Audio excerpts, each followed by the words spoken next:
melhor testei, sempre o melhor pra mim.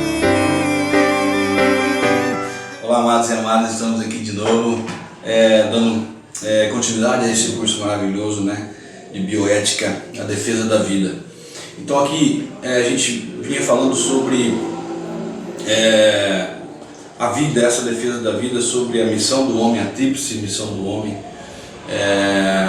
E aqui, dando essa continuidade, sabendo que o homem nasceu de Deus e a partir do nascimento, da criação do homem, nós temos a vocação de dar a vida às outras pessoas, frutificar, multiplicar e dominar sobre todas essas coisas. Lembra que nós falamos sobre isso, né? Da tríplice missão do homem, ser imagem e semelhança de Deus, porque fomos criados à imagem e semelhança de Deus, e depois disso nós temos a coparticipação que Deus nos deu para poder criar, para poder ajudar a Deus a colocar as pessoas nesse mundo. Então, primeiro Deus nos faz, depois Ele faz com que nós participemos dessa vida divina, dando filhos a esse mundo e educando esses filhos para que eles possam ser santos. E isso dentro de uma concepção de família, né? Então é importante a gente estar relembrando isso e também lembrar daquilo que nós falamos sobre o corpo e a alma, ou o espírito com E minúsculo, né? Esse espírito e corpo, eles são uma única coisa. Apesar de serem coisas que Deus primeiro nos fez do barro, né? Em Gênesis 2, capítulo 2, versículo 7, Ele nos fez do barro, formados do barro. Então Deus não fez simplesmente como se faz com a palavra, mas Ele fez com as mãos. Então nós somos o vértice da criação, e a partir disso, essa obra-prima, Ele coloca em nós a alma vivente, Ele sopra em nós, em nossas narinas, um ser vivente. Então a partir daí, há a infusão do Espírito, chamado Ruá de Deus, o Nefet de Deus. É a partir de que nós somos infundidos de Espírito. Então nós somos diferentes dos animais. Nós não somos iguais, nós somos diferentes. Porque Deus fez todas as coisas, inclusive as aves, os animais, né? Tudo que se arrasta sobre a terra. Então essas coisas foram feitas apenas com o face de Deus. Não houve a inspiração do Nefet, do Ruá. Portanto, nós sim temos uma alma, nós temos um espírito, e a partir daí nós somos uma alma vivente dotados de quê? Razão, de vontade e de liberdade.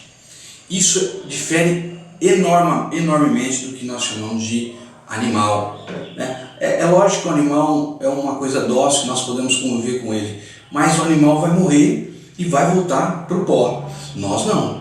Nós temos, no final de tudo que acontece desse mundo, dessa vida, no último dia, lembra que eu falei sobre Coríntios? Nós seremos transformados, transfigurados como Jesus, depois de sua ressurreição. Ele vem como forma de corpo e se posta no meio das pessoas, né, dos discípulos, e depois ascende ou se eleva sozinho ao céu com corpo e alma glorificado. É assim que nós no último dia seremos transformados. Uma outra coisa que veio aqui para mim, para nós nos lembrarmos, é que lá em Hebreus capítulo 9, versículo 27, a palavra de Deus ela vai nos falar exatamente disso, e até mesmo nos reforça que nós estamos determinados a morrer uma só vez, e logo vem o julgamento, né? É até contra a reencarnação. A palavra de Deus, nessa palavra, nos fala sobre apenas uma encarnação, ou seja, nós estamos determinados a morrer uma só vez. Não existe reencarnação do ponto de vista da palavra de Deus. Então está na Bíblia, isso é bíblico.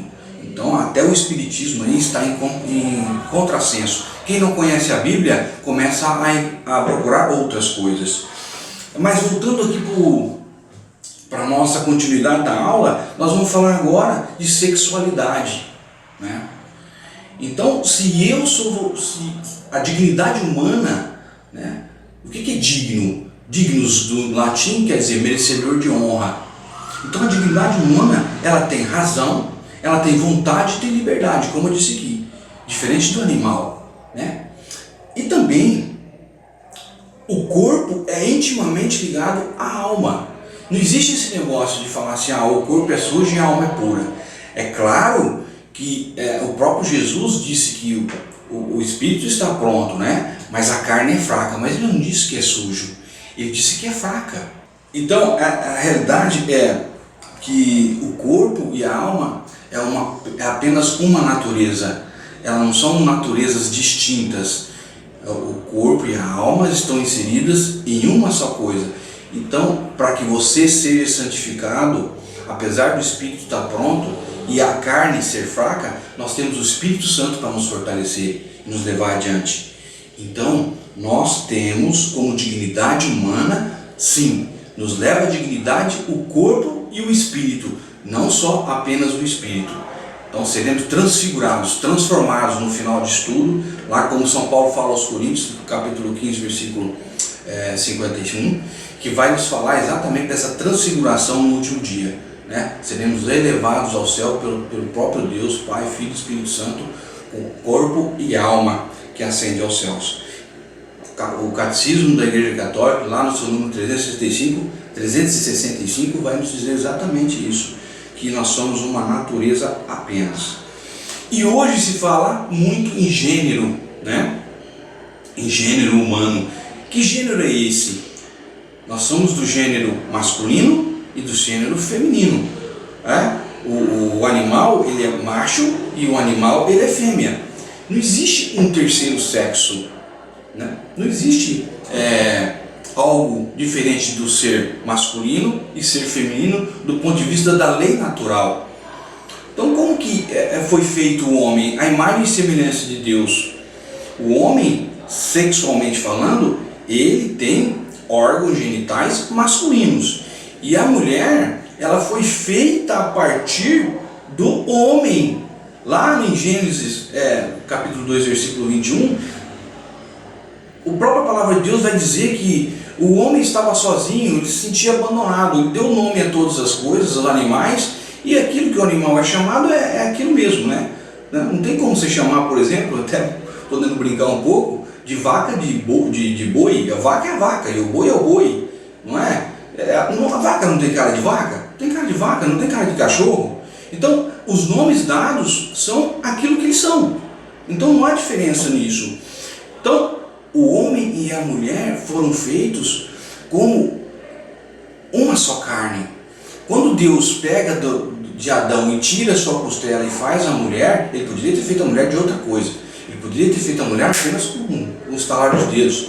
Mas não, ele quis fazer do próprio homem, da costela do homem, para que eles tivessem mais intimidade, tivessem mais proximidade. E a ajuda foi adequada. Quando ele fala, vou dar uma ajuda adequada, adequado para Deus é perfeição. Então a mulher é perfeita para o homem e o homem é perfeito para a mulher. Eles não são inimigos. O homem e a mulher não foram feitos para ser contrários um ao outro. O homem e a mulher não foram feitos para ter ideias divergentes. O homem e a mulher foram feitos para ter complementariedade. É diferente. Claro que é diferente, somos diferentes do ponto de vista da lei natural, né? A mulher é um ser diferente do homem, dotada de aspectos biológicos totalmente diferentes dos aspectos biológicos masculinos. Você quer ver, fazer uma diferenciação entre homem e mulher do ponto de vista biológico ou até genético? Então, o que é o homem e a mulher? Nós, geneticamente falando, nós temos 23 cromossomos, 22 cromossomos são autossômicos e 2 cromossomos são sexuais, XY e XX. O homem é XY, ou seja, eles são heterólogos, e a mulher é XX, elas são homólogos. Então são totalmente diferentes na concepção genética. Do ponto de vista biológico, o homem é dependente da testosterona. Só para você ter uma ideia, eu sou cardiologista. O coração do homem, ele varia conforme o tamanho do homem. Então, conforme eu vou aumentando de tamanho, meu coração ele chega a atingir 395 gramas. A mulher, ela tem um coração de 244 gramas. Ela pode ser uma mulher de 2 metros, uma mulher de 1,5 metro, ela vai ter 244 gramas de coração. No homem isso difere, né? A testosterona do homem faz com que eu tenha mais força muscular e menos gordura. A mulher, em função do estrógeno, ela tem mais gordura do que força muscular. E a gordura é feita para quê? Na mulher. Infelizmente elas sempre estão falando, não, eu tenho dificuldade de perder peso. Mas isso é, do ponto de vista biológico, natural. Por quê? Porque ela foi feita para gerar filhos, ela dá vida. E quando ela precisa de uma forma energética auxiliar, vai usar dessa gordura que sobra na mulher para justamente alimentar o seu filho. Veja, é totalmente diferente. O estrógeno da mulher faz com que a mulher tenha mamas, né? Faz com que a mulher tenha ovário, tenha útero, que ela possa, de uma certa forma do ciclo menstrual dela, no ciclo, ela possa ovular. O homem não tem nada disso. O homem foi feito para caçar. O homem foi feito para ter força. A mulher foi feita para ser uma mulher flexível, né? Ela tem sentimentos, ela é sensível. Então, eles se completam do ponto de vista biológico. Então, o homem tem mais glóbulos vermelhos, ele tem capacidade de correr mais, porque ele oxigena melhor. A mulher não. Ela não tem mais glóbulos vermelhos, ela tem menos. Então, até do ponto de vista biológico, nós somos diferentes. Então, como eu posso, do ponto de vista de gênero, construir o gênero? Isso é totalmente contrário à lei natural, né? O que Deus fez. Então, eu não posso simplesmente, a partir de uma certa idade, falar assim, olha, eu sou homem sendo mulher. E sendo mulher, já a partir de uma certa idade, fazer uma construção social de que eu sendo homem, eu sou mulher. Isso fere a lei natural. Do ponto de vista de ética, ou do ponto de vista moral, ou bioética, isso é totalmente imoral. Então, é contra a lei natural, contra a genética e contra a diferença biológica. Não tem como você mudar aquilo que é. Você pode até mudar do ponto de vista comportamental, mas você não pode mudar a biologia e nem a genética, né? Então, é claro, talvez a gente vai falar assim, mas você está tendo uma visão fóbica em relação a isso. Não, eu estou falando de leis biológicas, de leis naturais. Veja que a igreja, ela acolhe o homossexual, mas ela não apoia o homossexualismo, né? Ela apoia o transexual, mas ela não apoia o transexualismo, certo? Ela não há como eu apoiar uma coisa que foge à lei natural de Deus. Me desculpa, mas é uma verdade, e a verdade ela tem que ser dita. E isso não é uma visão minha, é a visão da igreja, do catecismo da igreja católica, é a visão do evangelho, está aqui, está escrito. Então é nisso que nós precisamos começar a pensar. A sociedade está fazendo uma desconstrução daquilo que é a verdade, tentando convencer você de que isso é uma coisa natural, e não é. Não é natural. É só você consultar o maior best-seller desse mundo, que se chama Bíblia Sagrada. Aqui, através da Bíblia, você tem educação e orientação sexual, de como você deve proceder nessa vida, né? A gente fica lendo tanta coisa aí para livro de autoajuda e outras coisas para que a gente possa viver melhor, e a gente esquece de ler o principal autor da vida, que se chama a Bíblia Sagrada, que o autor dessa Bíblia é o próprio Deus, através dos seus profetas. Então, é importante a gente fazer essa diferenciação entre homem e mulher, a afinidade que a mulher tem do ponto de vista biológico e a afinidade que o homem tem do ponto de vista biológico e genético. E aqui agora nós temos uma introdução sobre o matrimônio, né? O homem é convidado a amar. Ele foi chamado a viver o amor, né? Através do matrimônio e da virgindade.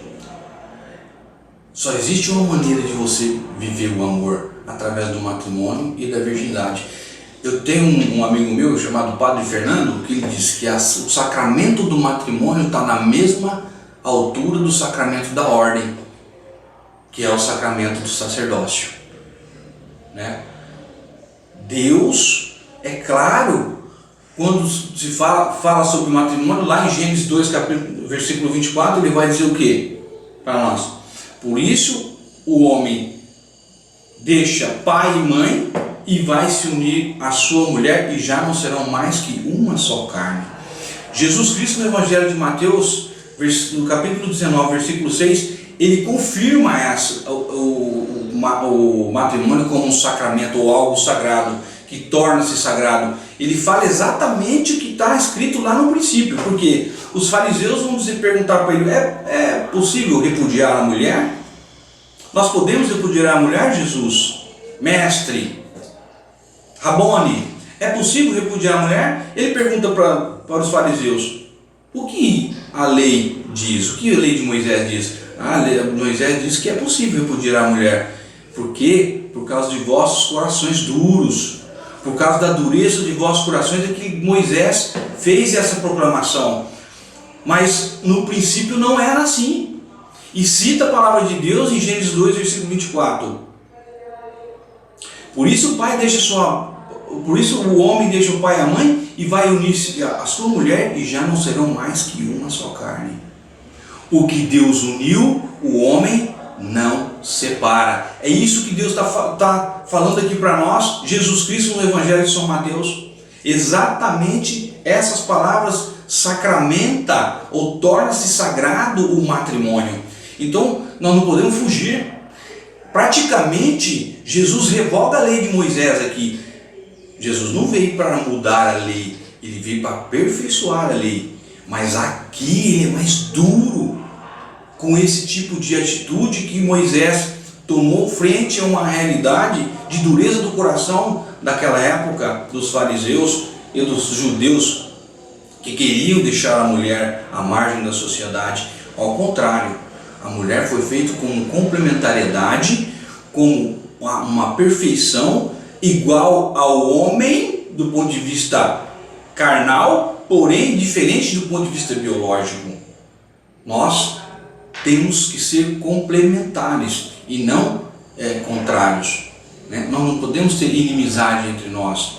Aliás, no matrimônio, para nos tornar santos, nós precisamos doar a nossa vida para o outro ser feliz. O que acontece no matrimônio?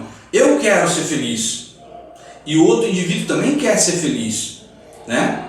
Mas na verdade eu só vou ser feliz a partir do momento que eu me dou completamente ao outro. A felicidade está no ato de amar o outro incondicionalmente, como Jesus nos amou. Repara lá em Marcos 10, versículo 45, que Jesus fala assim: eu não vim para ser servido, mas eu vim para servir e dar a minha vida a muitas pessoas. E essa vocação de servir é o que nós temos que ter. Nós somos vocacionados a amar incondicionalmente a nossa esposa. Você, no sacramento do matrimônio, você tem a função de santificar aqueles que estão ao seu lado. Olha, é até constrangedor assim, para a gente ouvir isso, né? Mas quanto mais difícil é a pessoa, mais você tem que se doar a ela no matrimônio. Você tem que lutar até o fim para santificar aquela pessoa. Não há maior amor. Lá no Evangelho de São João, capítulo 15, versículo 13, Jesus vai dizer exatamente isso: não há maior amor do que aquele que dá a vida por seus amigos. E aquele que está do seu lado como sacramento ou como sagrado é o seu maior amigo. E se você entendeu que você está ligado a essa pessoa no sacramento da matrimônia, e aquilo é uma coisa sagrada, e o Espírito Santo está junto com você nessa união, você vai fazer de tudo, nem que seja dar a sua própria vida, para que aquela pessoa seja santificada. Olha que coisa linda isso. Fala a verdade, se a gente conhecesse a Bíblia e tudo que ela nos ensina, não existiria essas separações que nós hoje sabemos que pelo 30% dos casais apenas estão casados de primeira união. E não existe separação, gente. A partir do momento que você se uniu com a pessoa, com a mulher, veja que o sacramento do matrimônio ele é sagrado e não precisa do padre, né? A consagração do matrimônio é dada pelos próprios nubentes, né? Entre mim e a outra mulher, eu posso simplesmente celebrar o casamento como duas testemunhas e um pároco para abençoar. Não há necessidade do padre para poder falar assim, olha, vocês dois estão casados. Não, ele só tece a bênção sobre nós, né? Então isso é uma realidade. Então, não se esqueçam, o casamento é indissolúvel. O homem e a mulher, eles não se separam após o casamento, a não ser pela morte. Mas o próprio apóstolo São Paulo, ele vai dizer, eu prefiro que vocês permaneçam virgens e castos ou se dedicados ao Senhor após a morte. Mas não há impedimento de você se casar novamente após a morte do cônjuge, porque aí sim dissolve. Mas a minha vontade é que vocês permaneçam no Senhor. Amém? Até a próxima nossa reunião, o nosso ensino. Deus abençoe a todos. Fiquem com Deus.